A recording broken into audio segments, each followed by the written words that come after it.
дар ҳошияи расидан ба яке аз ҳадафҳои олии ҳукумати ҷумҳурии тоҷикистон аз бомбасти коммуникатсионӣ баровардани давлат дар баробари дигар шаҳру навоии мамлакат корҳои сохтмонӣ дар бунёди нақб дар ноҳияи Дарвоз идома дорад. Бояд гуфт ки ин нақб дар пайраҳаи танги кӯҳи овринги Ширговад дар шоҳрҳои азими Кӯлоб, Қалаи Хум, яке аз минтақаҳо ки ҳамасола дар мавсими обхезӣ зери об монда, рафту омади тарафайни нақлиёти боркашу мусофирбарро ҷониби пойтахти мамлакат шаҳри Душанбе ва маркази маъмурии вилояти мухтории Кӯҳистони Бадахшон шаҳри Хорух бо мушкилӣ мувоҷеҳ месозад. Бо дар назардошти мушкилоти ҷойдошта бештар аз 9 моҳи охир корҳои сохтмонӣ дар бунёди нахустин нақб барои гузаштани воситаҳои нақлиёт дар доманакӯҳи деҳаи Ширговади ҷамоати деҳоти нулванди ноҳияи Дарвоз вусъат дошта ҷавобгӯи меъёрҳои ҷаҳонии нақбсозӣ сохта шуда истодааст. тибқи иттилои масъулини ҷодаи нақбсозӣ, корҳои бунёдӣ дар ин роҳи зеризаминӣ моҳи июни соли 2021 оғоз гардида кормандони ватаниву хориҷӣ тавонистанд ки нақбканиро дар ин роҳи зеризаминӣ ба масофаи 354 метр ҷавобгӯи меъёрҳои байналмилалӣ ба итмом расонанд ки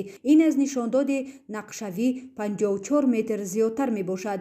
бояд гуфт ки фармоишгар дар ин лоҳия Вазорати нақлиёти ҷумҳурии Тоҷикистон, муассисаи давлатии маркази татбиқи лоиҳаи азнавсозии роҳи автомобилгарди Душанбе Чаноқ буда корҳои бунёдиро дар ин роҳи зеризаминӣ ширкати чиноии сохтмонии роҳҳо China Road ба ӯҳда дорад. маблағгузори ин иншооти ҳаётан муҳим ҳукумати ҷумҳурии Тоҷикистон ва шарикони рушд буда маблағи умумии сохтмон беш аз 7 миллион доллари амрикоиро дар бар мегирад. бо истифодаи самарабахш аз техникаи муосири нақбсозӣ корҳои бунёдиро дар ин роҳи зеризаминӣ бештар аз 70 нафар мутахассисону кормандони муҳандисиву техникӣ анҷом дода истоданд ки бештар аз 50 нафари онҳоро кормандони маҳаллӣ ташкил медиҳанд.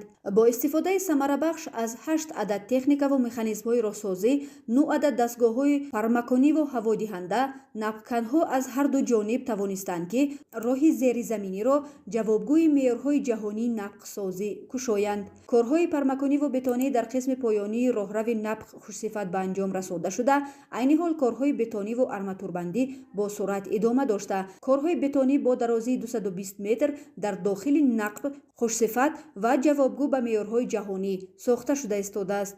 ҳамин нақби деҳаи Ширговаду деҳаи Йогет корҳои пармакунӣ ба анҷом расида, корҳои оҳаниву бетониро сар кардем. корҳои бетонӣ қисми поёнии нақб ба анҷом расида ба масофаи 350 метр, корҳои бетониву оҳанибандӣ давом дорад. 220 метр корҳои бетониро анҷом додем.